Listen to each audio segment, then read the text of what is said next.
পৃথিবীতে সবচাইতে বড় যে প্লাবন পৃথিবীতে হয়েছে সেটা হলো হযরতে নূহ আলাইহিস সালাতু ওয়াস সালামের জামানায়। নূহ আলাইহিস সালাতু ওয়াস সালামের জামানায় সবচাইতে বড় বন্যা হয়েছিল। আল্লাহ কোরআনুল কারীমের মধ্যে সূরা আনকাবুতের মধ্যে বলছেন 20 নম্বর পারায় আল্লাহ তাআলা বলতেছেন, ওয়ালাকাদ আরসালনা নূহান ইলা কওমিহি, আমি নূহকে তার কওমের কাছে পাঠালাম। ফালাবিসা ফীহিম আলফা সানাহ ইল্লা 50 আমা, নূহ তাদের মধ্যে দাওয়াতি কাজ করলেন 50 কম 1000 বছর। 50 কম তার মানে কত 950 বছর। আল্লাহর কোরআন বলছে ফালাবিসা ফীহিম আলফা সানাতিন ইল্লা 50 আমা, 50 কম 1000 বছর নূহ ছিল তাদের মধ্যে। এই যে দাওয়াতি কাজ করেছিল, কিন্তু লোকেরা তার ডাকে সাড়া দেয় নাই, বরং উল্টা নূহ নবীকে বলা শুরু করে দিল, ক্বালা ইয়া নূহ ক্বাদ জাদালতানা, হে নূহ তুমি যে তোমার রবের পক্ষে আমাদেরকে খালি তর্ক করো, আমাদেরকে দ্বীনের পক্ষে আনার জন্য চেষ্টা করো, ফাআকসারতা জিদালানা, অনেক বেশি তুমি তর্ক করতেছো ঈমান আনার জন্য, ফাতিনা বিমা তাইদুনা ইন কুনতা মিনাস সাদিকিন, নূহ তুমি যদি সত্যবাদী হয়ে থাকো তবে পরকালের যে ভয় দেখাচ্ছ, আল্লাহর শাস্তির যে আযাব দেখাচ্ছ, সত্যবাদী হয়ে থাকলে সে আযাব এনে দেখাও। বলেন না নাউজুবিল্লাহ।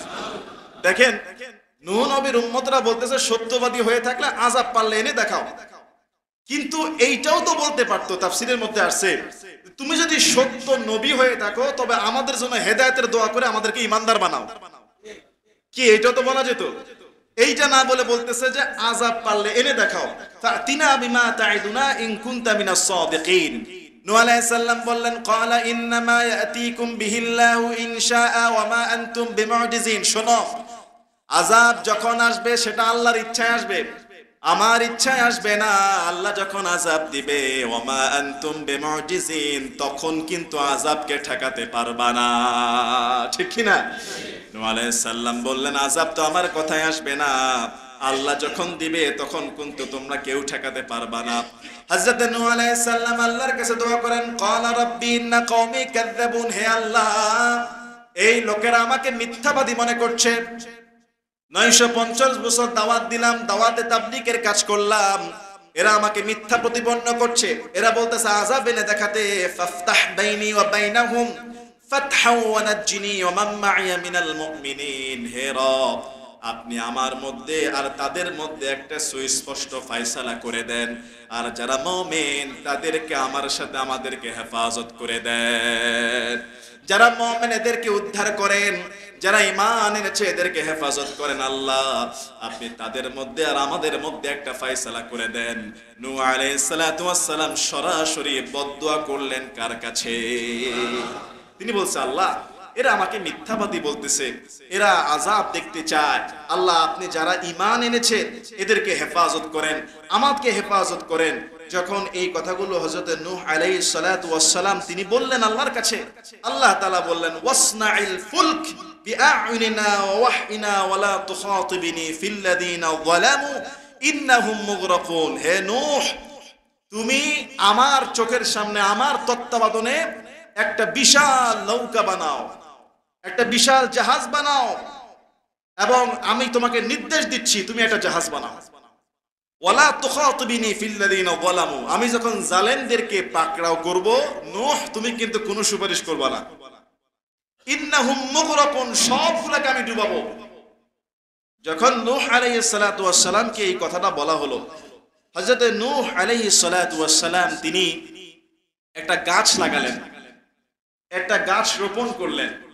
কেউ কেউ বলেছে 40 বছর, কেউ বলেছে ওই গাছের বয়স যখন 100 বছর হলো তিনি সেই গাছটাকে কাটলেন, সেই গাছের যে শাল কাঠ, এই কাঠ দ্বারা তিনি একটা নৌকা বানানো শুরু করলো। শুকনা জায়গায় একটা খোলা মাঠে নৌকা বানাচ্ছে। নৌকার সাইজ সম্পর্কে সর্বোচ্চ যে মতামত পাওয়া যায়, 1200 হাত লম্বা, 600 হাত প্রস্থ এই নৌকাটা ছিল, 30 হাত উঁচু, এবং এটা ছিল 3 তলা বিশিষ্ট, এক এক তলা 10 হাত বিশিষ্ট, 30 হাত উঁচা, 3 তলা বিশিষ্ট। ওয়াসনাউল ফুলক, তিনি একটা নৌকা বানালেন। নৌকা যখন বানালেন তখন তার কওমের লোকেরা وكلما مر عليه ملأ من قومه سخروا منه নূহ নবীর নৌকার পাশ দিয়ে যায় আর তারা হাসাহাসি করে, কি নূহ তুমি কি পাগল হয়ে গিয়েছো? এই ডাঙার মধ্যে নৌকা বানাচ্ছ, পানি নাই, নদী নাই, সাগর নাই, কিচ্ছু নাই, তুমি এখানে বিশাল নৌকা বানানোর কারণটা কি? আবার কেউ কেউ বলতেছে দেখো নূহ দাওয়াতি কাজ করতে করতে এখন কাঠমিস্ত্রি হয়ে গেছে, নাউজুবিল্লাহ বলেন। তারা হাসাহাসি করে, ঠাট্টা করে, মশকরা করে। ক্বালা ইন তাসখুরু মিন্না, নূহ আলাইহিস সালাম বলতেছেন তোমরা আমাদের এই কাজ দেখে ঠাট্টা করতেছো, মশকরা করতেছো। ক্বালা ইন তাসখুরু মিন্না ফাইন্না নাসখুরু মিনকুম কামা তাসখুরুন, এমন একটা সময় আসবে আমরাও তোমাদেরকে নিয়ে ঠাট্টা করব, হাসাহাসি করব যেমনি তোমরা করতেছো। হযরত নূহ আলাইহিস সালাতু ওয়াস সালাম এই কথাটা বললেন। তাহলে সেই গাছটা ছিল 100 বছর, 100 বছর পরে তিনি সেই কাঠ দিয়ে একটা নৌকা বানালেন, 1200 হাত লম্বা, 600 হাত প্রস্থ, 3 তলা বিশিষ্ট, 30 হাত উঁচু। 3 তলা কেন বানানো হলো?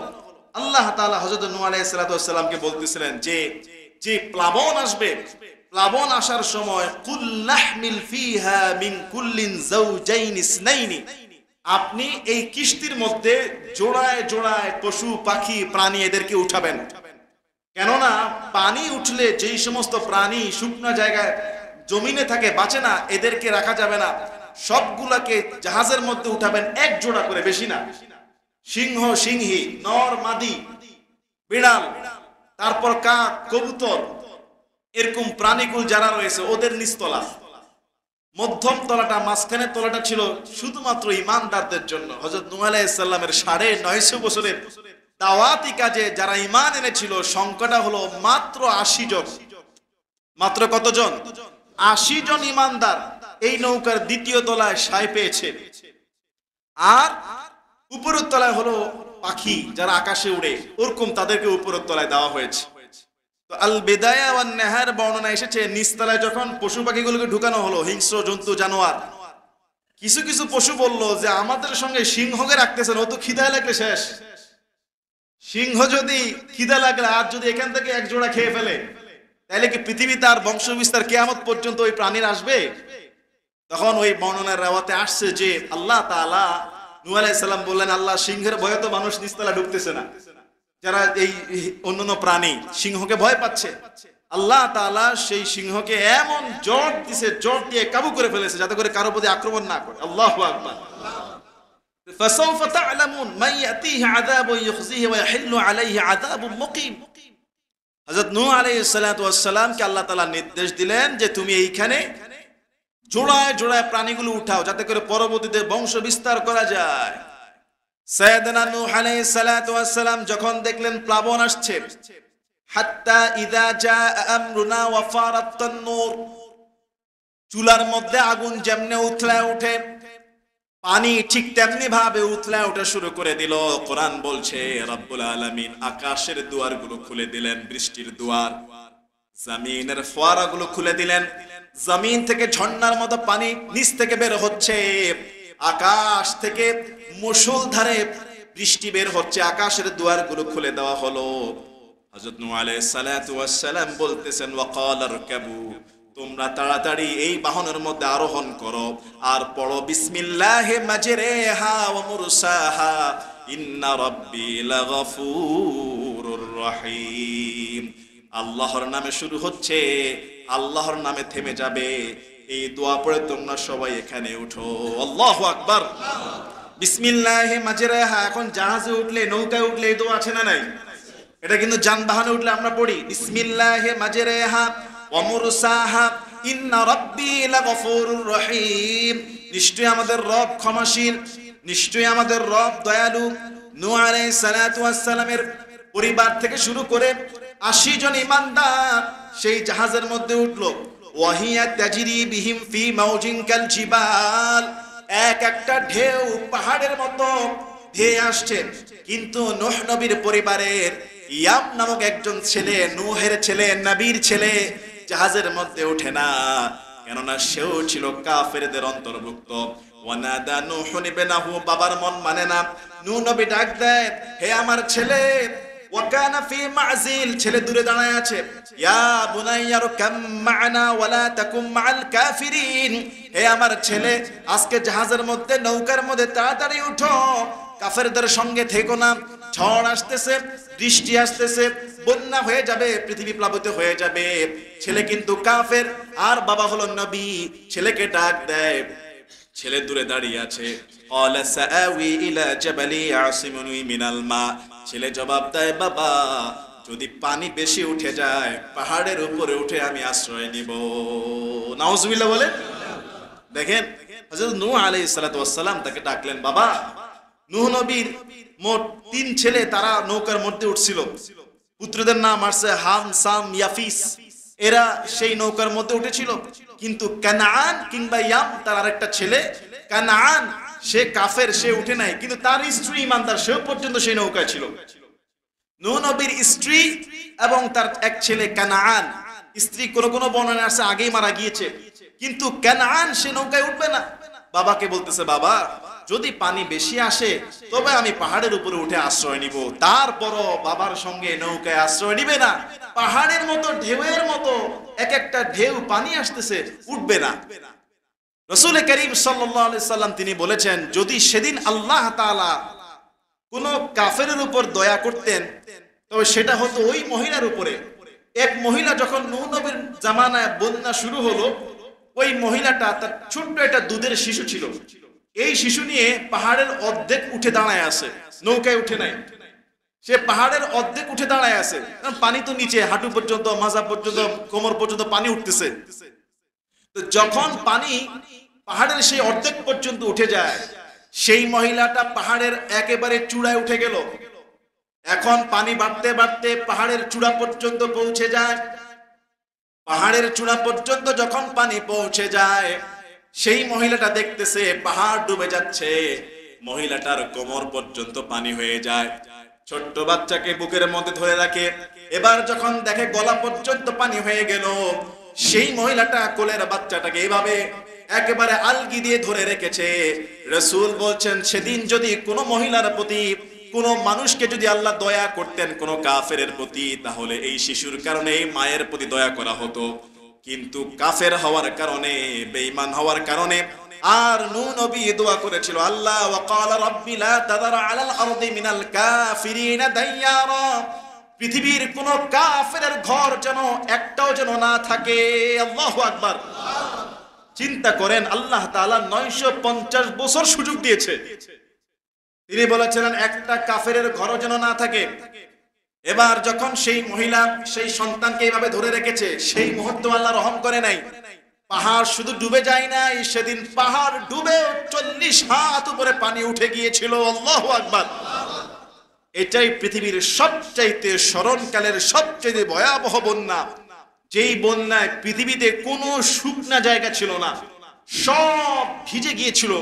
ইভেন পৃথিবীর সবচেয়ে বড় বড় যে পাহাড়গুলো ছিল, সমস্ত পাহাড় ডুবেও 40 হাত উপরে পানি উঠে গিয়েছিল।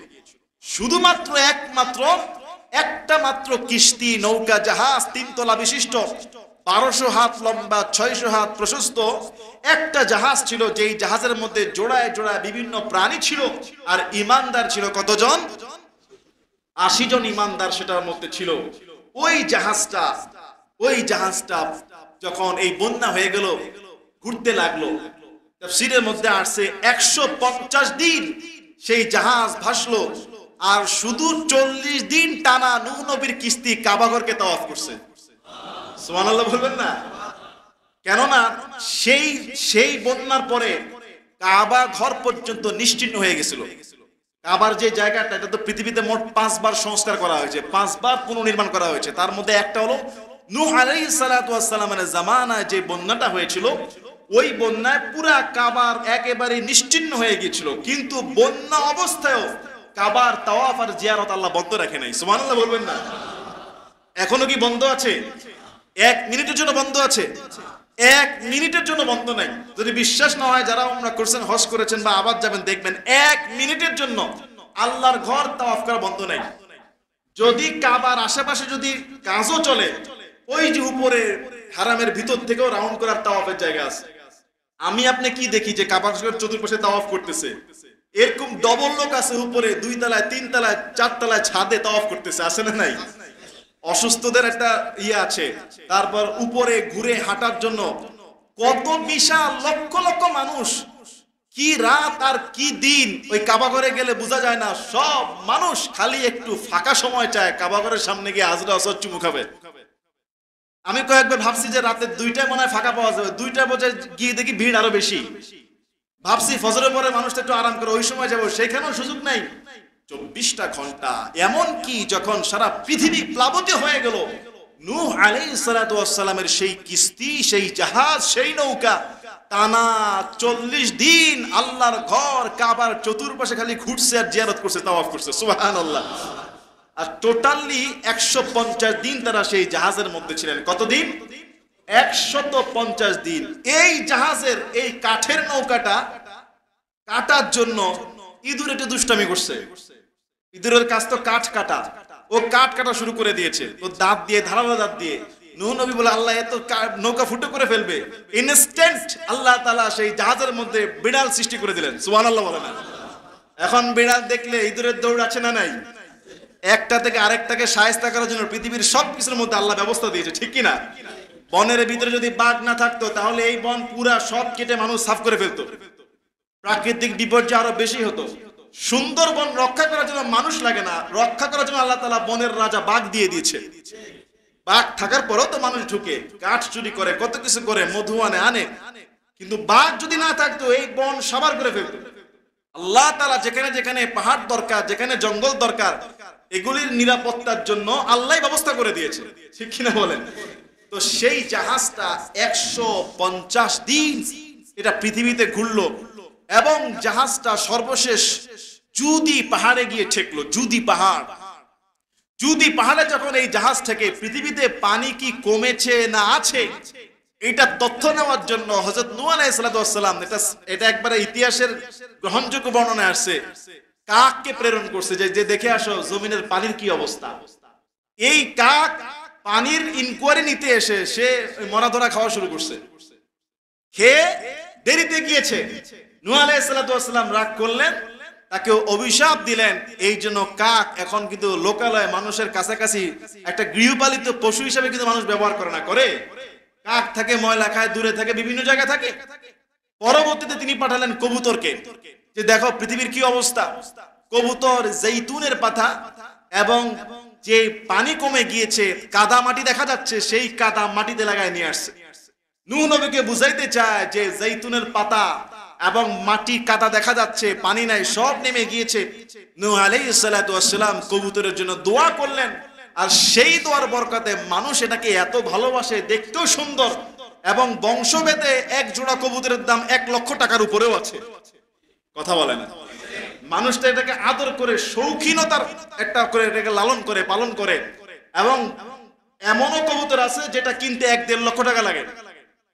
আর আমরা তো মেষপাড়াতে দেখেছি যে কবুতর চত্বর, কবুতর পড়ে আছে, কবুতরের পাশ দিয়ে হেঁটে যায়, কবুতরকে মানুষ খাওয়া দেয়, এবং কবুতর প্রাণীকে মানুষ ভালোবাসে। কথা বলেন না কেন? এই যে বিশাল যে প্লাবন হয়েছে, সেই প্লাবনের পরে ওই যে জাহাজে এক জোড়া করে পশু পাখি উঠিয়েছিল, এগুলিকে পরে আবার নামানো হয়েছে। ঠিক 1 জোড়া কবুতর, 1 জোড়া কাক, 1 জোড়া সিংহ, 1 জোড়া বিড়াল, 1 জোড়া ইঁদুর, তাদের থেকে আবার বংশ বিস্তার হয়েছে। নূহ আলাইহিস সালামের ওই 80 জন ইমানদার থেকে আবার পৃথিবীতে নতুন করে বংশ বিস্তার হয়েছে।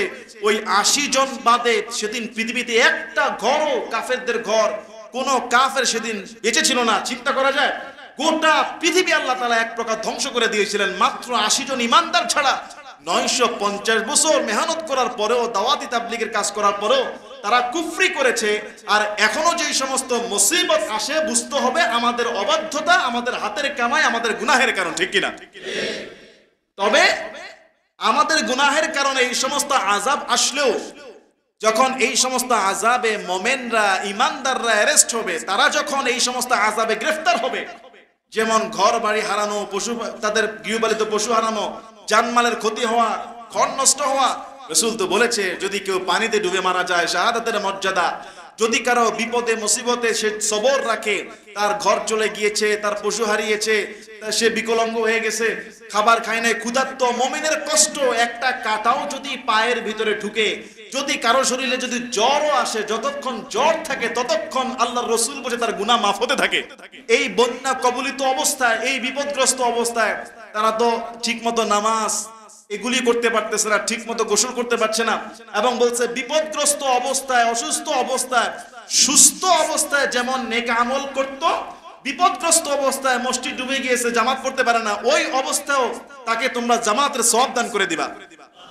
অর্থাৎ একটা মানুষ সুস্থ অবস্থায় যে নেক আমলগুলো করে, বিপদগ্রস্ত হয়ে গেলে যখন সে আর নেক আমল করতে পারে না, অসুস্থ হয়ে গেলে যখন সে আর ভালো কাজগুলো করতে পারে না, ওই সুস্থ অবস্থার আমলগুলো ওই বিপদগ্রস্ত অবস্থায় আল্লাহ তাআলা তাকে সওয়াব দান করতে থাকে। সুবহানাল্লাহ।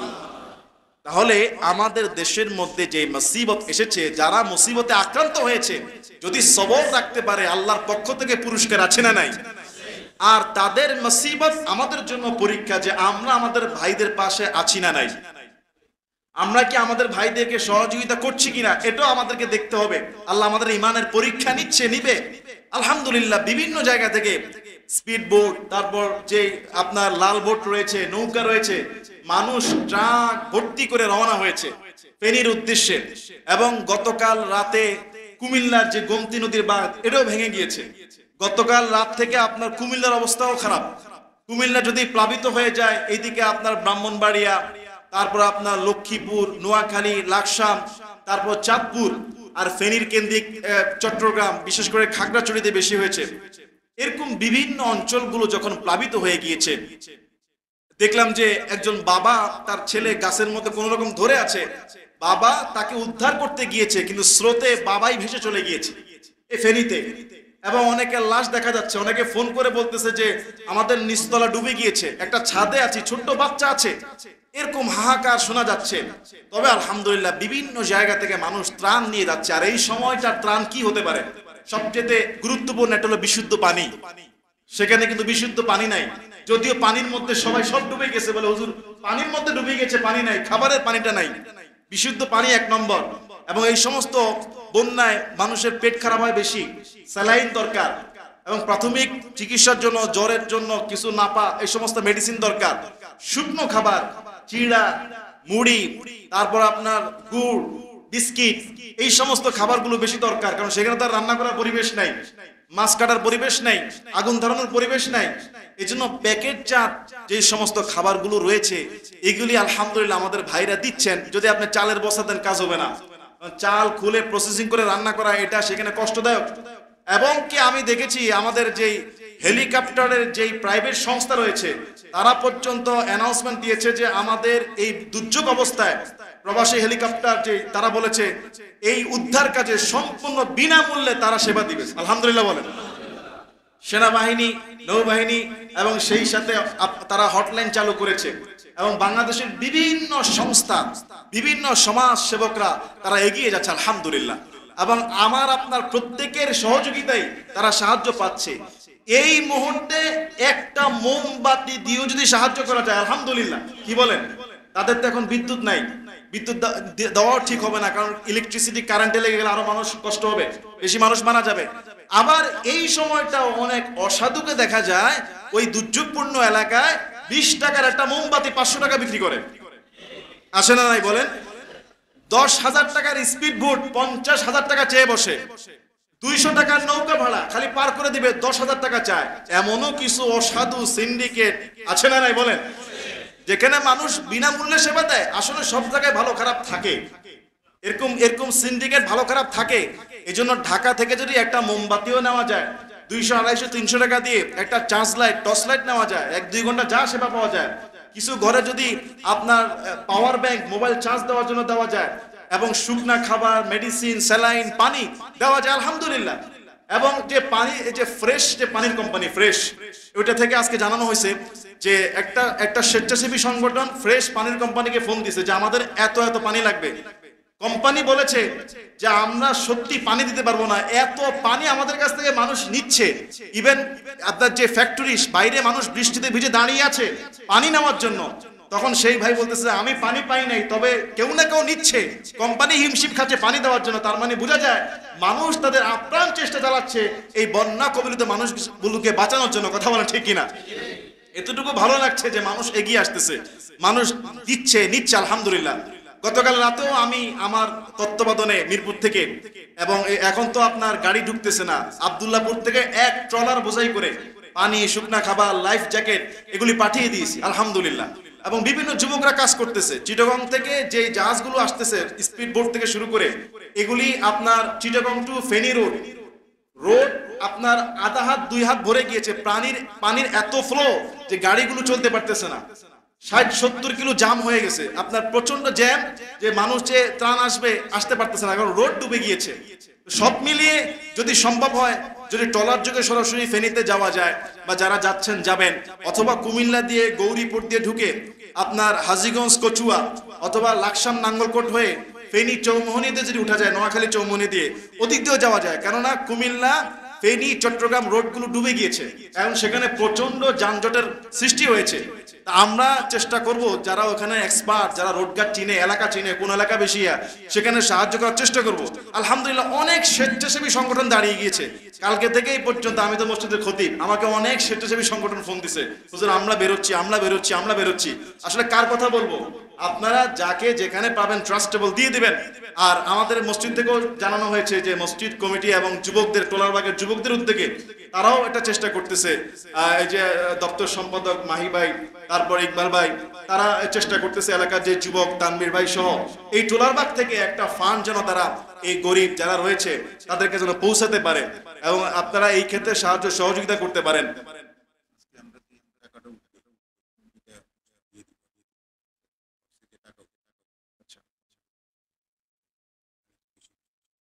আচ্ছা, মানে বক্সের মধ্যে দিয়ে দেবো। আচ্ছা, আমাদের এই মসজিদের সভাপতি সাহেব জানাচ্ছেন যে এই বন্যা কবলিত এলাকার মানুষকে সাদকা বা দানের হিসাবে আজকের মসজিদের এই জুমার যে আমাদের যে দান বক্সের যে কালেকশনটা, এইটা বন্যা কবলিত সবার জন্য সাদকা করে দিতে যাচ্ছে। তো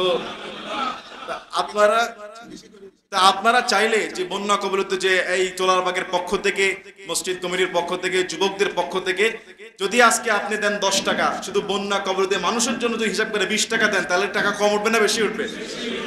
শুধু আজকের এই একদিনের, আমাদের জুমার একদিনের যে হাদিয়াটা, এটা বন্যা কবলিত যারা রয়েছে এদের সাহায্যার্থে মসজিদ কমিটি আমাকে জানিয়েছে। আপনারা দিবেন তো ইনশাআল্লাহ? কোনো আপত্তি নাই তো? খুশি আছেন? অনেক কোম্পানি, বড় বড় কোম্পানি, তারা একদিনের, হ্যাঁ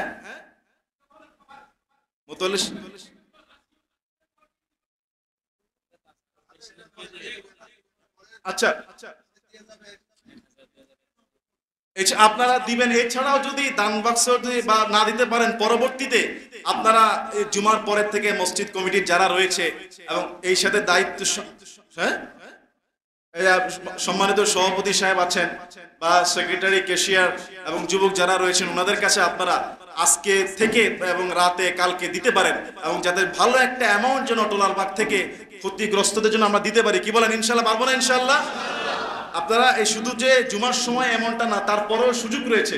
বড় একটা অঙ্ক আপনারা দিলে, ভাই একটা মোমবাতি যদি তাদেরকে দেওয়া যায়, এক বোতল পানি যদি দেওয়া যায়, আপনার দানের টাকায় 5 টাকার একটা স্যালাইন যদি তাদেরকে খাওয়ানো যায়, এটা বিশাল একটা সাদাকার সওয়াব হবে। কি বলেন? ঠিক না ঠিক? এবং আমি দেখেছি বাংলাদেশের অনেক কোম্পানি আছে যারা তাদের শ্রমিকদেরকে নিয়ে একদিনের স্যালারি দিয়ে দিচ্ছে, একদিনের স্যালারি তারা দিয়ে দিচ্ছে। আলহামদুলিল্লাহ, আমরা সবাই মিলে যদি এগিয়ে আসি, এই বিপদগ্রস্ত ভাইদেরকে আল্লাহ তাআলা যে বিপদে পড়েছে কিছুটা হলো তারা প্রশান্তি লাভ করবে। আমি আপনাদেরকে বলবো, আপনারা যার যার জায়গা থেকে যেভাবে সম্ভব হয় আপনারা দিবেন। আরো অনেক সংস্থা আছে, তারাও চেষ্টা করতেছে, যার সামনে যা পড়বে আপনারা যেভাবে পারেন শ্রম দিয়ে, মেধা দিয়ে, বুদ্ধি দিয়ে, অংশগ্রহণ করে, পয়সা দিয়ে যতটুকু পারেন সাহায্য করবেন তো ইনশাআল্লাহ। আল্লাহ তাআলা আমাদের সবাইকে আল্লাহ যেন সাহায্য করার তৌফিক দান করে, এবং দোয়া করবো আল্লাহ যেন জলদি এই বন্যা দূর করে বাংলাদেশকে আল্লাহ যেন হেফাজত করে, বলে আমিন।